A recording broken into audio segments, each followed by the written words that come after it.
Hey, what's up, everybody? Welcome to the Brewing Business Show. This is a space dedicated to the craft beer industry and entrepreneurs who wants to learn more about mindset, health, wealth, business, and of course, beer. I'm your host, Pedro Meneses, and before we start, I just want to make sure you buckle up, crack open a cold one, and get ready to hear some life-changing information. Cheers. Live. So welcome back, everybody, to episode 14 of the Brewing Business Show. If you're a first timer, be sure to check out the previous episodes and do me a favor and leave me a review on iTunes so you can help more people to find the show. And before we start, guys, for those who will listen in the future, we are recording this episode in June 2020 while we are in the middle of very hard times as a nation and around the globe. And I believe that these are times where we need to stand united and help those in need. That's why I also want to take a few seconds to inform you that the Brewing Business Show and the Marketing Brewing Company stand in solidarity against any racial injustice. We send our condolences to the family of George Floyd, and we pray for them and also for every person who has been victim of racism or any other type of discrimination. And we stand with our Black brothers and sisters who right now need us more than ever. Know that you're loved, and we respect you, and we support you. And today, guys, I have a very well-known expert and consultant for the beverage industry. His reputation for technical aptitude with beer has resulted in him sitting in the best of show panels for both the Ontario and the Canadian Brewing Awards, holding a Bachelor of Engineering Science from the University of Western Ontario, and currently working towards a Master's Brewing in Distilling Science. Kyle brings a solutions-focused mindset and a refreshing yet tactical approach to problem solving. And he is also the owner of Gorman & Smith Beverage Equipment. And today, I have the honor to have him in the show to share his knowledge and expertise with all of us. So welcome to the show, Kyle. It's a pleasure to have you here, brother. Oh, it's a pleasure to be on the show, Pedro. Yeah, I kind of want to keep rolling with what you were saying to support all the brothers and sisters of all colors. And I have a personal story from when I was lecturing at the brewing school last summer. And the last lecture, it was like events and trends and how the industry was going to be for all these students when they were leaving the program. And the last slide, I talked about how far the industry has to go in terms of including women and people of color and the LGBTQ community. And out of a room of 20 students, some of them look back at me and they're just like, are you telling me that the industry I'm about to enter might not support who I am as a person? And it broke my heart. So I really appreciate that at the time I asked my friend Ren Navarro to do the second half of the lecture, and she can give tools in ways that I can't. And she runs a company called Beer Diversity. She talks about making a longer table for the beer industry and get everyone at the table. And she's done things like help start a diversity scholarship along with Dominion City Brewing in Canada. So I just want to give like a quick acknowledgement to all the hard work that her and entrepreneurs like her are doing right now. There's also Tio Hunter and Benny Ashburn with Crown and Hops in California that are doing phenomenal work. And it's the day-to-day stuff that they're doing is going to be so important, and they could use so much help right now by people self-educating with Black resources or sending money to Black businesses and charities. Absolutely, man. Thank you for sharing that with us. It will be lovely to maybe after the show we can talk and see how we can bring her to the show too, because I would love to this platform to be a voice for her too, and these other people that are supporting all this diversity in the industry. I think we're going through hard times right now where there's a lot of things that we need to take care of, and not only business wise. That most of the point of this show is towards business and how they can develop themselves, but also it's about mindset and self-development. And in this case, to how we can support each other, especially those who have kind of like less opportunities than others, just because of their color. But that's complete bullshit in my opinion. I think we all have the same opportunities. We just need to stand up. And like I said at the beginning, just be united, and actually love each other, man. That's how we're going to fix all this. But now moving forward, man, a little bit into what we're going to speak today. Why don't you go ahead and talk to us a little about your background, where you're coming from, a little bit of your story, how you got where you are right now in life and your business. Well, it started when I was 18. I was in Germany and in Munich, and I just remember being at this hostel, and there's this bartender with a big blue mohawk, and I'm like, I want a beer, and he hands me a beer, and I'm smelling it, and I didn't know what it was at the time, but it was German Hefeweizen, and I'm just sitting there being like, how do they get bananas in beer? So I come back home to Canada, and I started brewing in my basement, and I started looking into it more, and I decided like, no, I want to make beer, and like I can get up in the morning and ask myself questions about beer. That's what I'm like. I'm curious about this now. And leaving engineering school, I was the brewer and then head brewer at a regional brewery in Ontario called Cameron's, and I learned a lot about, German practices and barrel aging and all those sorts of things. And after about 4 years, I decided to go into equipment because I was trying to mold like the chemical engineering part with the beer part, and a lot of people need help with that still. So that's what I'm doing on a day-to-day basis is I'm helping people figure out how to physically make the beer, because not every brewery can afford to have an engineer on staff, but they still have those problems, and they still need that help. So that's what I'm doing now is I'm helping people find their equipment, find solutions, look at what they're doing, see if we can improve things, because if you can make better quality beer easier, then everybody wins. That's awesome, because I focus more when it comes to the marketing and all that kind of stuff, but I didn't really know that there were still some challenges when it comes to the equipment and all that kind of stuff. So that's kind of like important to know, Yeah. because there's very different factors that comes to building a successful brewery and creating the best beer out there, or the best beer you can, right? So what are the main challenges you have found out in the present right now when it comes to the equipment and all that kind of stuff? Challenges with equipment. Education, I think, is the big one, because a lot of brewers are self-taught, and you say, okay, you need to spend all this money on this stuff, and they're like, no, I don't. It's pots, pans. Come on, like education is really important to be like where to accurately spend money, because buying equipment blind or at an auction is really risky, but at the same time, hiring a team to build it from scratch can also be really expensive. So figuring out where the priorities should be in order to line with your business goals and then line with your checking account, that's the biggest challenge. And right now we're in a weird spot because China was shut down for a couple of months for production, and they make so much steel. They make a ridiculous amount of steel, and it's not just the breweries and stuff like that, but actual raw materials that goes into these components. And it Right. has kind of like a spider web effect where, okay, yeah, these people are shut down, so then people in the states that carry those products, they're not going to have those products for a while, and then now you see a lot of manufacturing in North America kind of slow down as people are trying to make safe working practices again. So I think people are going to start to question where they're buying things from in the near future, because shipping has started to get a little bit more hectic. It takes longer, it's more expensive, there's less planes, so there's less air freight. There's all sorts of consequences, and it's going to take a while before they kind of get to like a new balance.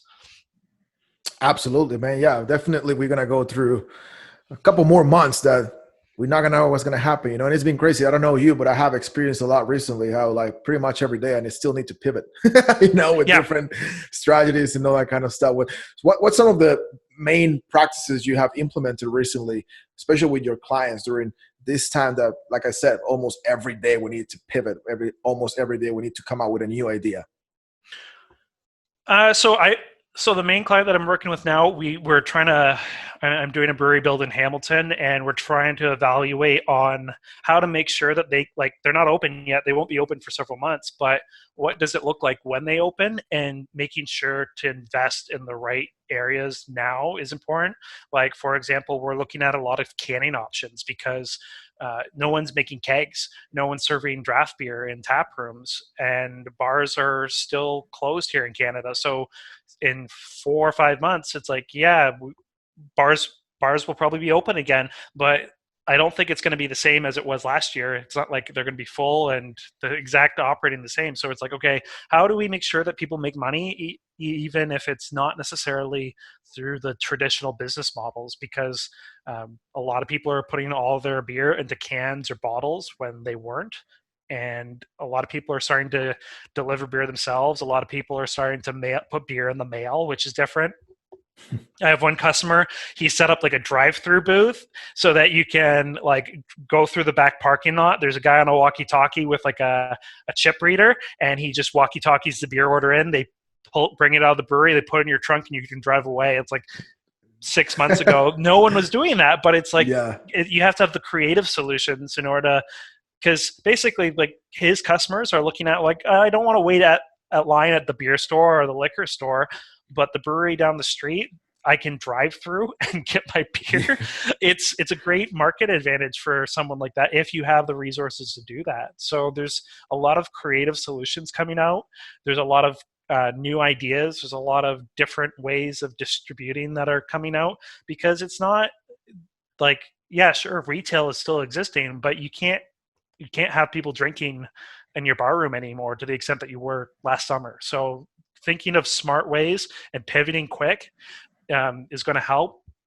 People are still going to want the same products, but if it's hard to get international brands in your local market because it just takes too long for the shipments to come in, or that brewery is not operating, they're still going to want Mexican cerveza and German lagers and all these like international products. But if they can't access them from the traditional retail markets, they're going to look at local producers to provide, because they still want to drink the same beer. That's not changing. Like, people still want to drink beer, and they want to drink the beers that they like. So figuring out how to like supplement the market pains through a local manner is probably one of the strongest things a small brewery has at the moment. Right. No, and one of the greatest things about this industry, I believe, or advantages this industry have, it is the creativity. Because during these times, man, I see a lot of other industries that I have worked with in the past that they're having really serious challenges when it comes to like, okay, how we can start doing business now, how we can change everything around. But all this delivery, all these online menus, all this e-commerce and all that stuff, I think if we actually change our perspective, I think right now the industry have a huge advantage, man, to even change laws, that can benefit them to have more channels of distribution, like you were saying. Like that's a genius idea, like having that drive-through and all that stuff. That's incredible, and I have heard plenty of stories like that, and I just love it. I think it's the opportunity right now to implement all these things. What is one of the main benefits you have find when it comes to like e-commerce to this industry?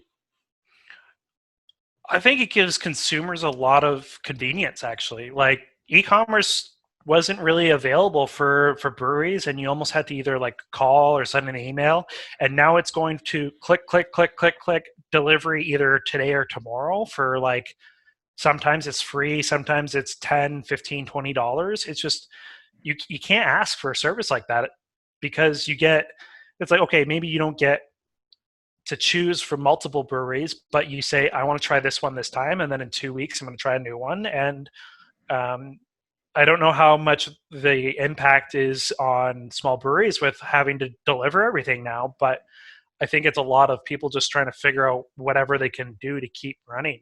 So from a consumer point, it's great, because if you didn't live near the brewery that had those products, not a lot of people were shipping across like the state or the province, but now it's like, no, we'll put it in the mail, and you can get beer from a lot of producers and pay with a credit card through an e-commerce platform, and you have access to those products.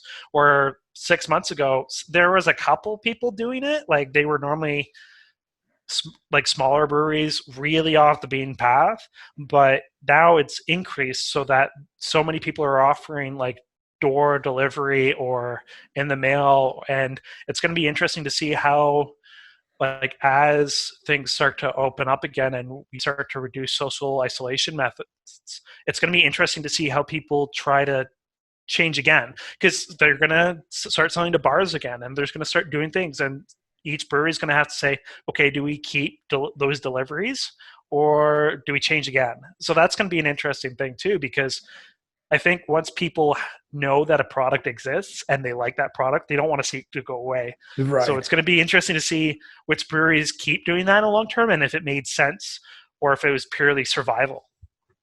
Do you think breweries should go back to normal after everything goes back to normal, or well, it's not going to go back to normal. We'll get a new plateau. We'll get a new not normal. It's going to be different. But Yeah. it's not gonna be like a switch. There's no magic switch because it's not like, oh, switch is back on, bars are full again. It's the people who want to go to the bars and want those experiences are going to do it. The people who are a little bit more anxious, it's going to take a while before they go out and run out to the breweries again. So it's not going to be a magic switch where everything goes back to what it was, but it's going to be interesting to see how people pivot a second time, because they're going to take the best of and what was working the best from having an open tap room, and then they're going to take the best from what they were doing when they couldn't, and with direct delivery and all those things. And then hopefully they'll have like some sort of hybrid model where they're doing a little bit of both and taking the best lessons from both operating conditions and work a new model based off that. So it's not, you shouldn't go back to what you were doing 6 months ago, because that 6 months Right. ago is different. It's not the new market anymore. Yeah. You know, I'm glad you're sharing that because there's a lot of opinions when it comes to what's going to happen in the next months, what's going to happen in the next year, all that stuff, right? There's so many opinions out there and all that kind of stuff. My opinion, you know, I believe that, yeah, it's not the same that 6 months ago, that's for sure. But I believe that, like you said, it is about to take the best from both and create a complete new business model, you know, Yeah. because yeah, once we are able to be 100% open and all that kind of stuff, and people can start going more often to the tap rooms and all this, it's gonna be great. But you know, the easiest sell is to sell it is an upsell. You know, like when to sell to somebody who already knows you and all that stuff. I, as a consumer, the way I see it is like if I have one of my favorite breweries here in Dallas, right? It's like 2 miles away from my house, right? Mhm. But I like to go there once a week or twice a week, you know, but during the week, maybe I have some visits at home, or maybe I have too much work, but I need a beer. I mean, and I have the option that I don't need to leave my house and get that beer, my favorite beer, delivered at my door. Like, why am I going to have that option available for my customers? You know what I mean? Yeah. Yeah, because consumers gonna are like, maybe they don't want the whole range of all the products from all the breweries, but they're gonna pick breweries that they like, and then but they still want, like, if you discontinue a product and people are gonna get upset, even if it wasn't selling the best, there's always gonna be a couple people who are really upset that that product's gone, and as soon as they get used to new products or new breweries and they like them and they support them and they keep buying from them, they're going to want to keep doing that whenever they can, unless someone really really better comes along, or there's a lot of different things that can affect that, but nobody's going to want to give up on the beers that they really like. No, absolutely. But I think it's great to have more options for the consumer, you know, especially after, because here's the thing, over, we spent over 60 days in lockdown, right? At least here, I know that you're in Canada, you guys still in state of emergency, and then I hope you Yeah, guys can start I think opening we're at soon. about 80 days now.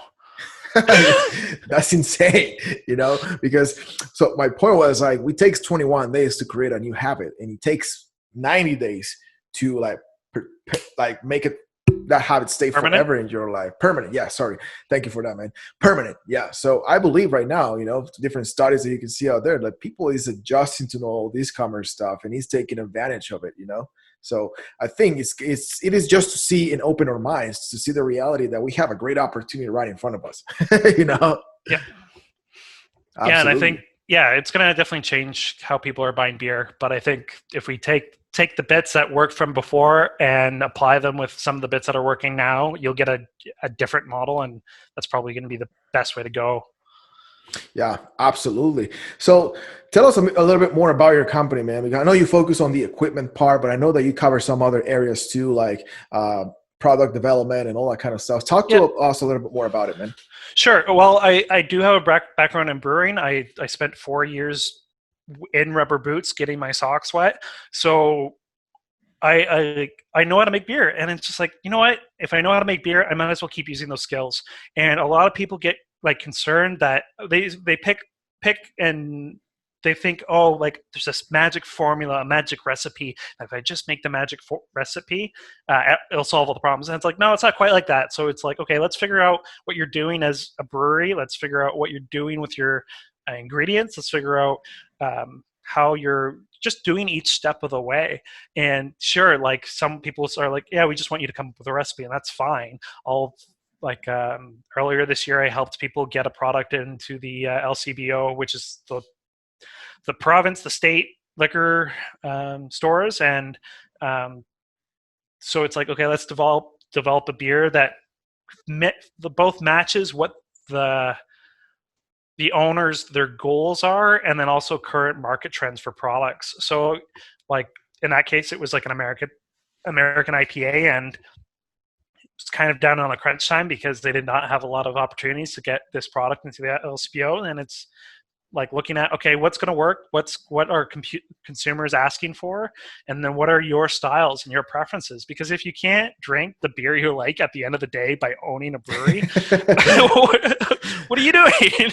Like, that's one of the reasons why you start a brewery, is so that you can share the sort of things you love with the people that you love. So it's a little bit of mix. It's not like I'm just taking recipes out of a book or anything like that. I want to help people design the products that they can be passionate about, because if they're not passionate about the products, nobody else is going to be selling them. Absolutely. No, I like what you're sharing with us today, because that's kind of like the same approach that I have. But when it comes more like to the marketing part, like you just said, like you have to know what the consumer wants and work something around that. Just because you like this beer, the one that you just made, it doesn't mean that everybody else is gonna like it, right? Yeah. It's a little bit of give and take. Like both, like you need to look like, because let's be honest, you can only drink so many barrel-aged imperial stouts in a night, but at the same time, you don't want 4% light lagers all the time either. So it's finding what works with your local market, what people are drinking, how to play off those flavors, how to play off those styles. And yeah, it's a lot of information, and it's like a lot of things to think about, but you work through it, and you also try to educate people on how to like work through their own like steps too, so that the next time it's faster to get their product out the door. Because it's like, yeah, more products are showing up on shelves all the time, more beers are on taps all the time, and when you cut the process development of those new products, it could hurt, because if it's not quite ready or not quite in those little specs, it can hurt in the long term. But if you get your process down quick and be like, okay, we're going to do it like this, and we're going to do it like this, and we're going to do it like this, that is a much faster way to get fixes implemented or new products involved, instead of looking at, well, if I just get the recipe right. It's like, no, work at the process, and that will help get the recipe right every time. Wow, that's huge, man. That's great information right there, because it's the kind of things that I need people to share in this show, so people can open their minds and realize that there's way more to all this, And one of the things that we always talk in the show, and I think probably the reason why we've been doing it very often in the past episode, is because I think there's really huge changes happening right now in the industry, and there's a lot of things that they're going to keep changing for the rest of the year, right? Mm-hmm. And one of my guests mentioned one time that he believed that for the past 10 years, it was about making best beer, right? And now we are entering a time where it is about business practices, right? That this is something that you also help, right? Can you share a little bit about your opinion on that? Sure. Like, because 5-10 years ago, there was only really one brewery per community, per town, city, whatever metric you want to say it. So there's very few people for a local market, and you could almost get by. Like, people would give you a free pass because you're the mom and pop brewery. People would give you a little bit more leniency in terms of your products or your marketing. But now, like, I think Toronto is up to like 40 some odd breweries. So each community has one or two or three or four breweries, and people can pick and choose. And if your products are not on par, they're going to go to the breweries that are. So having like all parts of your business kind of dialed in, not necessarily, it doesn't have to be perfect, but like to work at like the weak areas again and again really helps. So like looking at your marketing and how your branding's involved, because people have choices now. Not only do you have your big beers, not only do you have your international beers, those were always around, but people have choices in local markets. So they don't have to, there's no loyalty. There's no consumer loyalty with a lot of people, just because they're like, I get to try this brewery, and I get to try this brewery, and I get to try this brewery. And some people might have favorites or favorite products over time. But if you drop the ball and your beer quality starts to suffer, or people don't connect with your brand, they're just going to go to the guys down the road. And it's like, I know craft beer has a great community aspect to it. A lot of brewers like to drink with a lot of other brewers, but if you fall behind, you're at risk at really getting left behind now. So like, I think there's a running joke. It's like, how many craft breweries are like, well, me and my buddy from high school really like beer, so we wanted to start a craft brewery. It's like, that's not a marketing message anymore. Right. That's that's that's like, sure, that could have been fine 10 years ago, but people need to identify with your brand, and they need to identify with what you are providing to your community. I helped Yeah. a brewery startup, and it was a very simple premise. The guy was just like, well, I want to bring my dog to work, so I'm going to figure out how to let my customers bring their dogs to the brewery as well.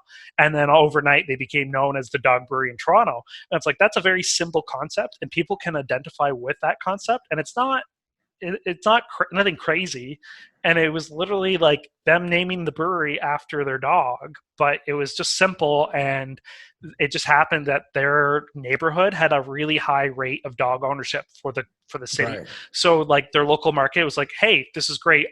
I no longer have to worry about leaving my friend behind when I'm going out for a beer. I can bring my friend with me.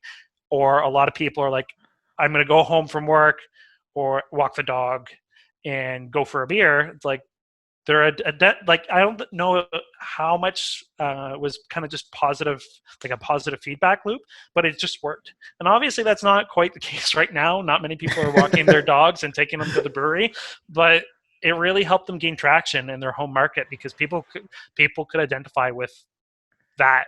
They're like, these people are people too. They have a dog. They like having their friend around. So it's Yeah, pretty simple, absolutely. but pretty effective. No, like you mentioned at the beginning, it's about doing the investment in your business. It doesn't have to be a lot of money that you need to invest to No. grow your business, to hire someone like you that can put those steps for them together and guide them through the process of how they can expand their brewery, how they can grow, and all that kind of stuff. Like there's many options right now. There's plenty of opportunity right now that you don't really need to go and put all your savings or all your profits into trying to expand your business. And for what you mentioned right now, I know that in one of your presentations for the craft beer conference, Yep. one of the things that you talk about was about knowing who is your ideal customer. And that is something that Yeah. I cannot stress enough, man, especially with social media. Can you tell us a little bit about what you recommend to your clients when it comes to, and why it's important to know who's that perfect client? Well, if you try to cast too far of a net, you're gonna spend a lot of money. You're gonna get really frustrated, and you're not gonna see a lot of the returns that you want. And it's a tough lesson to learn. And if you just say, "Oh, I want to make a beer for beer drinkers," well, what's a beer drinker? Like, there's people who like the German imports. There's people who like the American domestics. There's people who like the Belgian beers. They like the big stouts. So if you're just saying, I'm going to make a beer for beer drinkers, you're going to disappoint a lot more people than you're going to Right. impress. But if you say, wait a second, okay, my beer drinker, because the neighborhood I'm in, it's a younger crowd. They're like 25 to 35. They like these things. They're interested in these things. Then you can tool your marketing to match with what they want to see in a product. And that's a really important feedback loop, because if you're just saying, oh, I'm just going to make a beer, I'm going to start up Joe's Brewing Company and we make a lager, you're not going to connect with you're not going to connect with the consumers. And Right. that's the big part right now, is like, people just, they want to connect. I've said it a couple of times before. I don't just build breweries; I build communities, and I think that's true, because normally a lot of craft breweries are going in parts of town that haven't had much like Right. growth. They're taking the abandoned warehouse and they're renovating it. They're putting a new business in, and then a coffee shop down the road opens up, and then a small little like cafe opens up, and a diner opens up, and then it has like this positive growth in a local community. So, and some breweries are doing like weekly events where people might not necessarily have a community center or have something like that, but now breweries are being a catalyst. And I think it's more so in small towns too, where a Right. lot of the small town North America is kind of like slowly fading away, and then you just have someone walking into this old storefront that's been sitting empty, and it's bringing people back into their original communities. If they don't need to drive an hour in order to get to a brewery that they can go to their local community. And if you can connect and identify with that local market, you're going to be stronger for it. But if you're trying to cast a big net and say we're going to grow super big and we're going to be as big as Anheuser-Busch or Molson Coors, you're skipping a couple steps. You're you're not going to get there overnight.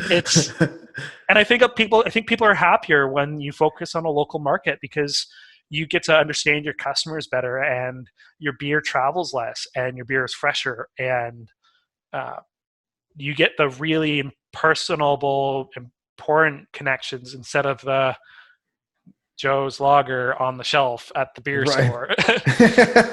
No, but I like that approach that you have, man, that you don't build breweries, you build communities. And I think the industry always been about community, but now more than ever, that needs to be reinforced, because, social media influenced that a lot, and social media has influenced a lot of the consumer behavior when it comes to, they want the brand to talk to them directly, like they want that personal communication with them and know what's going on and get involved in their business, which that gives you a bunch of benefits, even spending less money on marketing, because you can literally create your entire customers base into your advocates, and they can be your word of mouth online and spread like wildfire.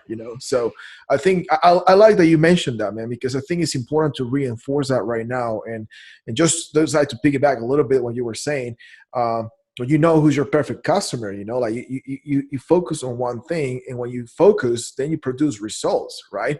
Yeah. And then, and that doesn't mean that because you're focusing only in your community, more people in the city or in the state, and then the country is not going to hear about you. Like, you just start from there, and then once you dominate that market, then you move to the next market, and then you move to a wider market, and then you start slowly. Like you said, you cannot go from being a small brewery to be Busch and skip all the steps in between, right? Well, and then you had crafting a culture on your podcast a couple of weeks ago, and he's like, there's different ways to scale. You don't have to just scale through volume and beer sales. You can scale through giving back to your community. You can scale the happiness of your employees. And if you have those, it's surprising on the returns that those give. I remember meeting the marketing director for Pabst Blue Ribbon years ago. Wow. And he basically just said, do small things for passionate people and you will succeed.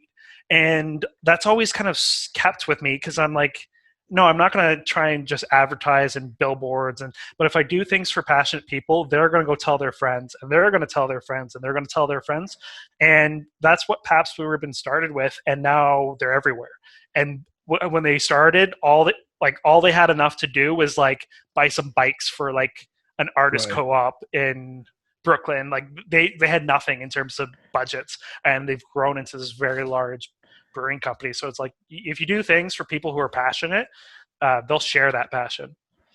Absolutely. No, one of the an example that I can use when it comes to knowing, focusing on that perfect customer, build it, how he looks like, who it is, what he does for a living, and all that kind of stuff. Before I started my company, the Marketing Brewing Company, or even this show, right?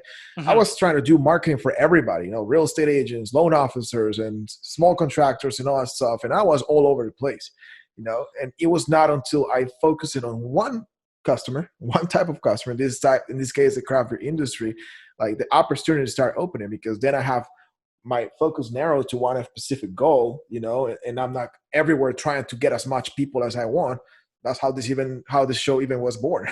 So it is a great example that can apply also for a brewery business. Yeah. So yeah, I think that's great. So, and so what do you think, man? I know you're in Canada, and I know that situation is a little bit different up there, but what are all the main practices right now you are recommending your clients for the next? I know that we have uncertain times. I know that we cannot predict what's going to happen, but I know that we all have different opinions on what we can do in the next couple of months to make sure that our business is going to be sustainable and even grow, because we're in the middle of the pandemic doesn't mean that our businesses cannot grow. That's just my mentality, Right.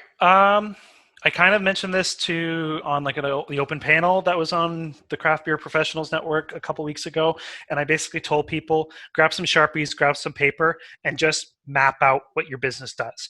And that's like because if you can sort of figure out where money is going, where you're bleeding, where you're losing money, that's a really important first step. And then you can take those resources and put them into the things that are working. And it takes there's lots of great software and that sort of thing, but software doesn't help you understand your business. It only raises the red flags when there is a problem. Um, and you don't have to spend a lot of money on it. It's like order a couple pizzas, bring your whole team together and just say, hey, how do we get from the grain to the glass? And I've done this a couple of times with breweries. One of my huge influences on how I tackle problems is a guy named Tom Wujek. He's done a lot in terms of like design and problem solving. And he's just like, tell me, like, let's map out the problem, put it all on one wall, and like, let's get everyone involved. And when everyone sees the problem, you can always, you can all work towards it. And then I throw in a thing that I like. Some people call it gap analysis. Some people call it like choke point analysis. And you're basically saying, okay, I want to make this much beer, or I want to have just figure out a goal, and you put it on that map, and you say, I want to sell this much beer, or I want to have these many people in my tap room this year. And then you work out throughout the model, and you can see where things are working and when things are not working. And if you can put all of your resources into figuring out that goal first, then you say, okay, great, we've improved here, now we have money to improve in other areas. And you just it's doesn't, like, the problems will never go away, but you can get a little bit better and a little bit better and a little bit better, and then over time you have this like massive complex business model that you can just say, we work through things very quick and very effectively, and we like the experience we offer to our customers. We like being able to do this, and it's whatever, like, I can't tell people what their goal is, but it's going to be different for everyone. The accountant's going to want something different from the brewer, from the salesman, and coming together and be like, okay, this is the problem right now, this is where we're losing, and getting everyone to acknowledge that is a huge first step, because everyone's going to have a little bit of different input, everyone's going to have different ideas, and then everyone needs to be a part of that solution, because if you don't have everyone on board, it's not going to get fixed, because the passion won't be there. But we're really lucky in craft beer that a lot of people are in the industry because they want to be in this industry. Not many people are joining the craft beer industry because, oh, it's just a job. No, people want to be in this industry. They like working in this industry. So taking that passion to fix the big problems is a long way to helping run your business better.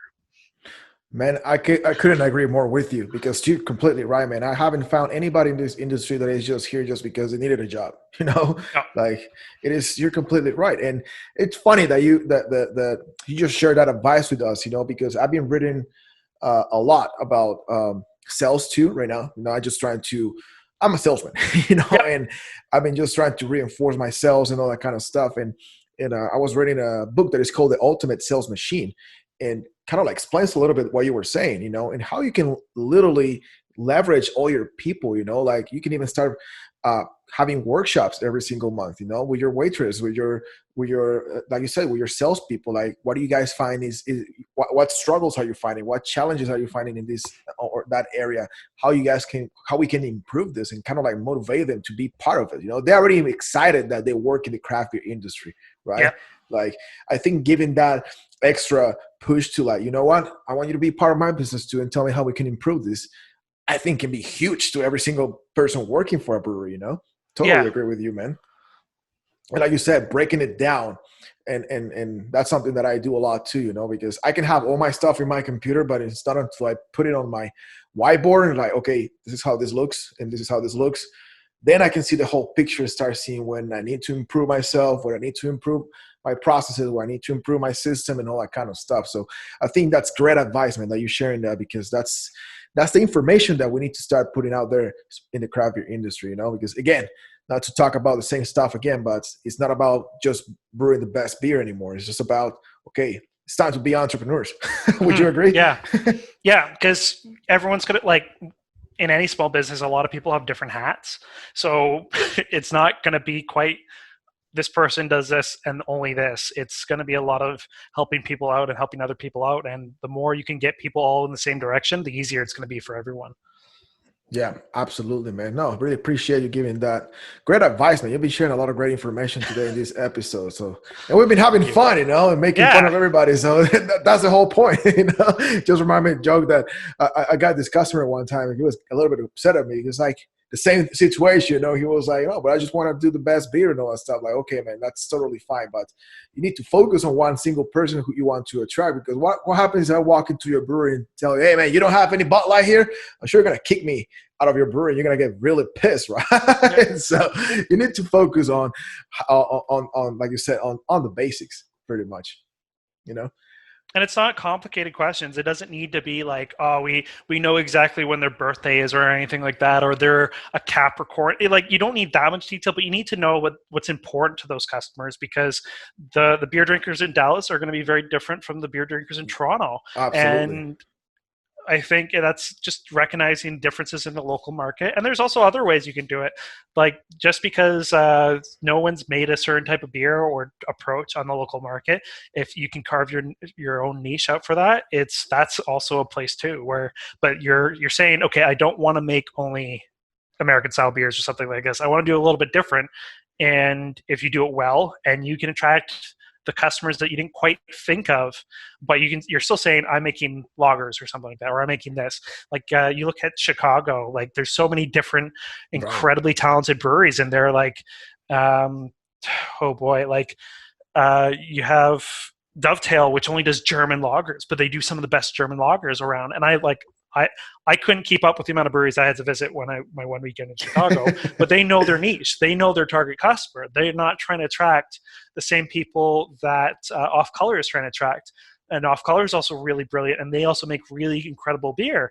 But they also serve like Miller Lite in their Right. tap room, because they're like, nope, uh, game respects game. Miller Lite's great. And they're like, we want to drink it at the end of the day, so we have it in our tap room. And that doesn't, a lot of craft brewers would be like, what are you doing? But Yeah. they know that they want to attract a certain type of customer, and that's what they're going for. So they're not necessarily going to be picking the same people that are going to go to Goose Island or go out somewhere else. It's just they're trying to carve out that little niche and figure out who their ideal customer is, and that's going to be different situation to situation. But Totally, figuring man. that out helps a lot. Absolutely. Well, we almost been here for an hour. That's crazy, man. It doesn't So feel like it. it doesn't feel like one. We just you are in these shows, man. Is just start talking and just when you realize it's just like an hour we've been here talking about business and all that stuff. But anyway, Yeah. man, I think it's time to start wrapping this up. So I have only two more questions for you. Okay. First of all, where people can find you, where they can find your information, how they can get in touch with you, where they can go and read more about your company and the things that you do and all the knowledge that you have. And second, I know that you have shared a lot of advice already, but I would like to ask you one last piece of advice for every single brewery owner watching this and everybody in the craft beer industry, and how they can actually prepare for what's coming in the next 6 months. We're pretty much halfway year already. It's crazy. Yeah. Okay. So my website is gormansmith.com, GORMANSMITH.com. You can book an appointment with me right on my website. I also sell a lot of steel replacement parts like tri-clamps and all those fittings. It's a full e-commerce platform to buy replacement parts. So that's a great way to get a hold of me. I have a blog. I have all sorts of resources on there. And then I think the best piece of advice I can give to people as things start to progress is be patient. It's not going to be it's still going to take time for things to get to a new balance. Be patient, show a little bit of empathy, listen to your staff, because we're not all in the same boat. But we are weathering the same storm. And that, I think, is the important thing, because what I have to do and figure out in Toronto is going to be different from the people in New York and California and Seattle. So just be a little bit patient, listen to your staff, show a little bit of empathy, and you'll probably be okay. Wow.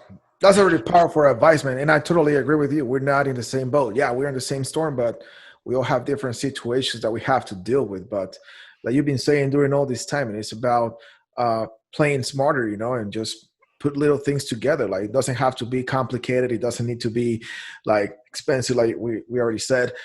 Even to understand who's your perfect customer, like social media give us now plenty of tools that you can use almost for free to find out who's that people in your area, like to find out the example of the brewery you were talking about, that they realized that the neighborhood was heavy in having pets, and then why we don't use that in our advantage, and they use it, and now they have a pet-friendly brewery, and everybody's is walking in there. Like you can find all those things on social media. It's just about taking the time of doing a little bit of research and even collect your own data, So I think that's a great advice that you shared that right there with us, man. So I really appreciate you. And I'm sure the audience that's going to listen to this right now or later in the future is going to appreciate that, man. Anything else you would like to add? No, I hope everyone stays safe. It's troubled times. Everyone stay safe when they can. Everyone try to be as each day is a little bit different and it's a little challenging. So try to stay as happy as you can, as safe as you can, and that's all I can really wish to anyone right now. Absolutely. Thank you for that, man. No and problem. Everything starts in our mind, one of the things, I don't know you, but one of the things that I do on a daily basis, I practice my gratitude. I write down 5 things I'm grateful for, like first thing in the morning once I wake up, and little things like that, meditation, that actually help us get through stuff like this, because everything starts here, it's incredible. So thank you for sharing that, man. I really appreciate you, and appreciate that you took the time to be here with the show with us, man. I hope one day I can have the honor to grab a cold one with you, man. That will be one day. Thank you for having me on the show, though. I really appreciate the invitation. Hi, you're welcome, and thank you for taking the time. For you guys listening, if you enjoyed the show, make sure you share it with somebody, put it on social media, send it on a DM, text message, email, whatever you can do to help us spread the word. And also make sure you leave us a review on iTunes or subscribe to the YouTube channel so more people can find the show and get access to all this valuable information. And lastly, if you're ready to grow your sales and take your brewery to the next level, make sure you head to onlinemenu.marketingbrewingco.com and sign up to claim your free online menu. And other than that, guys, I will see you on the next episode. And in the meantime, be safe, work hard, and cheers. Later. Cheers, Prost. Cheers, man. Take care. You too. Hey guys, thank you for watching. This show was brought to you by the Marketing Brewing Company, an industry-leading marketing provider and coaching firm. If this episode have provided you with valuable information for you and your business, make sure you subscribe to the YouTube channel. And if you know somebody who needs to hear this, share it with them. Send me a text message, a DM, put it on social media, whatever you can do to spread the word. And lastly, if you're a brewery owner ready to take your business to the next level, make sure you head to marketingbrewingco.com and fill out the form to get started and get your free assessment of your current marketing and sales strategies. I will see you guys for the next episode. In the meantime, cheers.